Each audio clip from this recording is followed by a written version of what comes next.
Hey everyone, welcome back. This time I'm only doing the one episode for this review. Other times I have done two. This is just on the 10th episode. So let me jump right in and say, first of all, that I thoroughly enjoyed this episode. When I first saw the previews, it really looked like they were going to delve more into the humor and the psychological stuff. And as I've said before in my past reviews, they balanced it out really well. But I've really been enjoying, going into Ryan's psyche and, finding out more about the drawing and all that and really delving into the drama and the psychological twists and turns. They still had enough humor to keep it going. But I was kind of worried that I wouldn't like this episode as much. But the humor was great. It was a fresh return to focusing more on humor, and I really enjoyed it. There was some psychological stuff. It did mention the drawing, but that was kind of taken back, and I'll get into why and how I found this to be pretty clever at the end of this review. It has to do with the title of the episode. Anyway, we open up and we see Ryan talking to Kirsten about the drawing, but before he can finish and ask her who Wilfred is in the drawing, you hear Wilfred scratching at the door. And he goes out, and, Wilfred's starting to write Ryan's little bitch on the door. And, Ryan gets mad at him about it and goes back in. But when he comes back out later, Wilfred tries to pass it off as, oh, I was writing that Ryan is a bit chiseled. Like he's trying to do a compliment, and I thought that was pretty clever. I love the banter between Elijah Wood and Jason Gann. It's really great. It's really smart. It's well written and well acted out. And that was kind of a little bit maybe of a mind game, which this episode focused a lot on and was the reason I really enjoyed this episode, along with the humor. But of course, back to the drawing for a second. Ryan goes back in between the first time he opens the door and the second time, and he asks, who is that character? And points to the drawing where Wilfred is. And Kirsten says, oh, that's Mr. Floppy Ears. But at the same time, it is Wilfred. If the dog in the drawing or whatever had a dog face, of course that wouldn't be a big deal, then the drawing wouldn't be a big deal. But I'm just saying, if it did, then I could understand that being Mr. Floppy Ears. But it's clearly Wilfred. So, does that mean that Kirsten created Wilfred? Or what? We're not sure yet. We can hazard a guess every now and then, or whenever we want to, really. And we may be right, we may be wrong, but that's one of the things I really like about the show.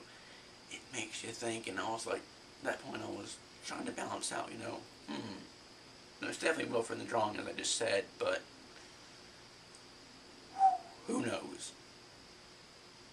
But, then it started delving into more of the humor, and it got my mind off of that, and I really liked how it did it.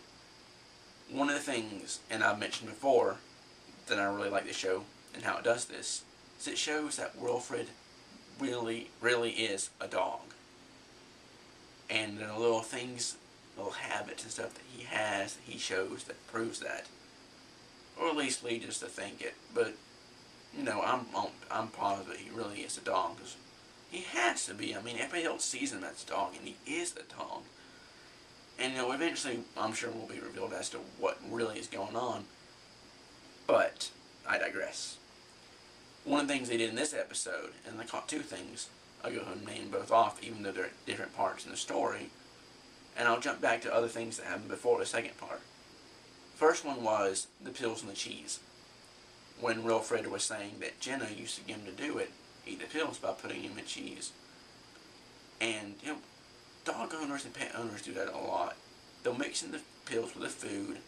I do that to my cats. Hell, my cats are stingy as hell. And it works on them. I put in their food and mix it up and they eat it. But, of course, Wilfred starts to figure it out. And he puts the pills in his teeth, between his, not his teeth, but in between his tongue and his gums, and he opens his mouth and they all fall out. But the reason, how she does that to Wilfred, and how he used to eat it and fall for it, is another indication that really he really is a dog. And another thing was, when they started talking about the mind games, you know, Ryan knocks, and Wilfred freaks out and runs to the door. Oh no, that's the front door. Someone's at the front door. Again, proving that he is a dog. And I always find those little tidbits to be really clever. I think this show is really clever, and I've said that a million times before. That's one of the draws that really draws me into this show, and really makes me, really excited each week to see it. And kind of bummed out when the season ends, and we have to wait a while. I mean, that happened with every show, right? But Wilfred's on near the top of the list for that, for those kind of shows. Now, of course, Bruce is back in this episode, and while he isn't my favorite side character, I really like how he's in, every little bit we're seeing him. I wouldn't like him if he was in a lot of the episodes, but they pace him really well. So we bring him in, and he may reveal something else, or he may just be quirky and crazy and add a lot of humor. So, Ryan gets the idea to go see Bruce. And he's looking through Wilfred's phone after Wilfred says he has a lot of peeps. I remember when that word was cool. It probably still is. I don't keep up with that silly lingo anymore. But Ryan is looking through his phone and always sees guy 1, guy 2, guy 3, guy 4, guy 5. It goes on to, I think, the late hundreds. And there's Bruce, the last number in the phone. At least we think it is. It looked like the last number in the phone. So, I mean, why is the only real person there Bruce? We know that Bruce and Wilfred kind of work together, and they seem to hate each other, and then like each other and hate each other. And that was really shown in this episode too. But it makes you wonder why he's the only one in there.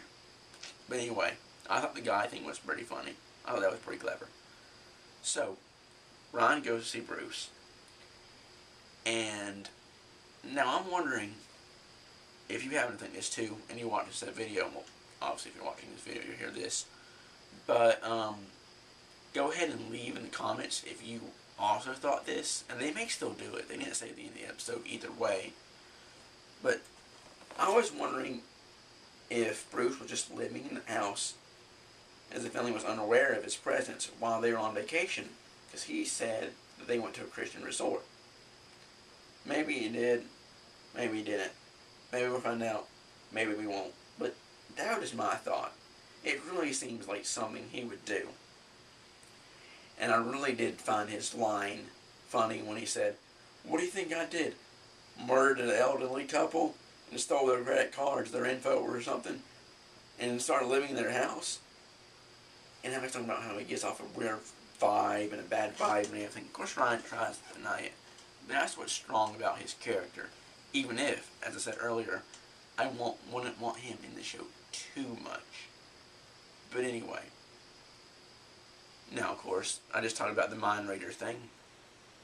I mean, not mind reader, mind tricks and stuff. And he really started to get into that tricking back and forth.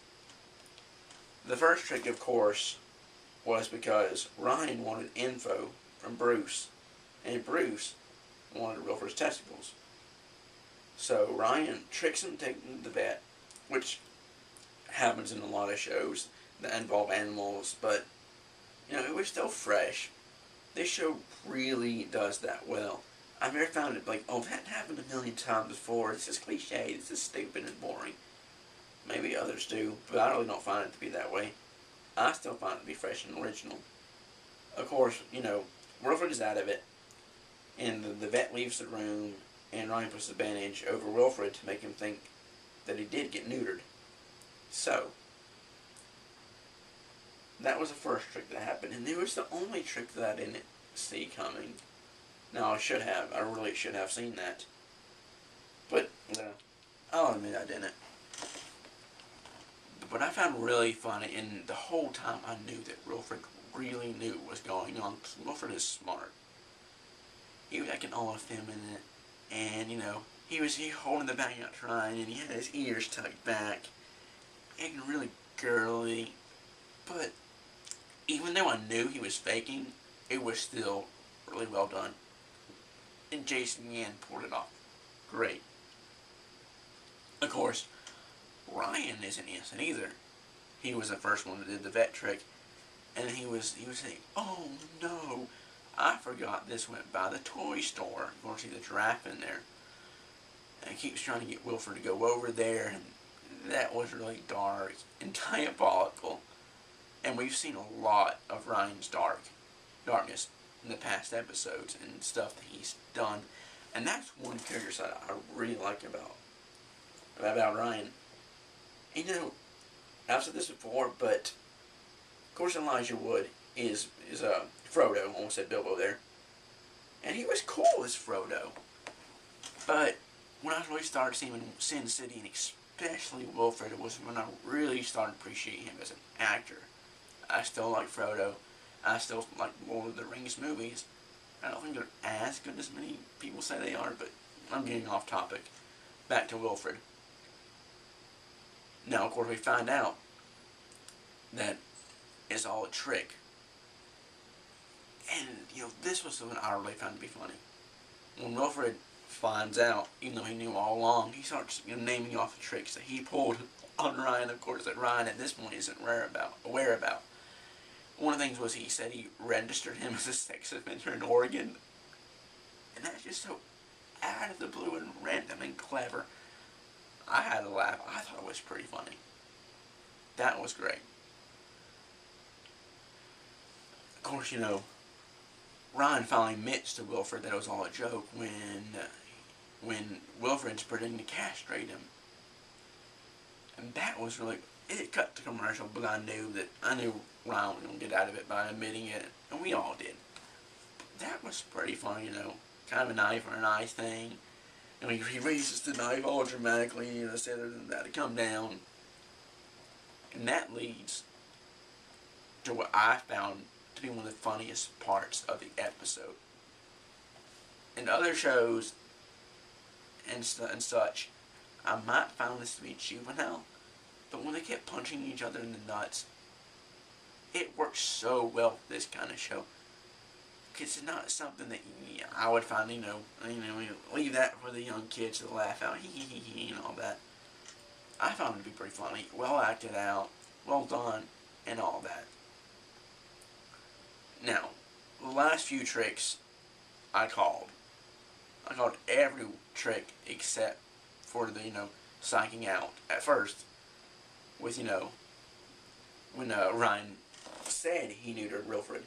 That was the only trick that I didn't call out until I saw Ryan running around and getting the bandage and everything. But anywho, the whole, you know, oh no, Wilfred's dead. Of course, that was an obvious trick. We all knew that didn't happen. We all knew that he was trying to trick Bruce. But when Bruce committed suicide, I knew that was fake. Of course, Wilfred comes in and they laugh it up and yuck it up and all that. And Bruce gets up and it was just mind games, just fucking with each other. They're just fucking back and forth with each other. And I really like that. That really gave this episode a lot of depth and humor. And I really enjoyed it. I just can't wait to see what they do next week. You know, a lot of shows I watch, you know, as soon as the episode ends, they say, well, stay tuned for scenes for the next episode or whatever. And Wilfred doesn't do that. You have to be watching FX to catch him in the middle of whatever show you may be watching. And I like that because, yeah, it's not, even though I eventually do see him, it does add some mystery to the show. But anyway, the meatballs from whatever place, I don't remember the name off the top of my head. That was a big thing they kept talking through in the episode. When he gave out the meatballs, I knew it. I knew they weren't really meatballs. And of course, Wilfred eats one, and Bruce doesn't, but I called that. And I thought it was, even though I called it, I found the jokes to still be really clever and funny. Not cliche, not overused, predictable. But as I said earlier, not in a way that makes it dull. At least I didn't find it to be that way. Now, a few last points. The drawing was mentioned again when they went back to the basement. and Ryan found out he left the light on for like 3 days or something, and the episode title was Distraction. And Wilfred points out that it was a really good distraction away from the drawing. It drew Ryan away from it, and it even drew me, at least, and I'm going to say probably a good portion of the audience, away from it. And that whole process I found to be really clever and really smart. Again, the humor was great. I'm glad how they went back to that and all that. One last thing, they ended on a note of making you think, and I love how they do this. Even though there's a lot of humor, he starts to scratch at the picture of the barn because he thinks, well, maybe I did it. Because the whole time, he'd been thinking what I had been thinking. He saw himself drawing on the drawing as a kid when he started to regress back into his memories of the therapy or the counseling or whatever. But anyway, he thought maybe I just drew the barn, and that was pretty clever because when he sees it in the past, that's all he's drawing on. Starts scratching at it, he starts chipping away, and then we see some strange symbol that maybe someone else knows what it is. I didn't see it that well. It was kind of hidden, which I thought was probably on purpose. But it ends on that. Of course, it has the ending sequence where they're sitting on the couch and talking, and they bring up something funny. But what is that symbol? What does it mean? Just another thing to think about. Well, as I always say, I'm having fun with these. Hope you guys are still having fun watching them. Peace out.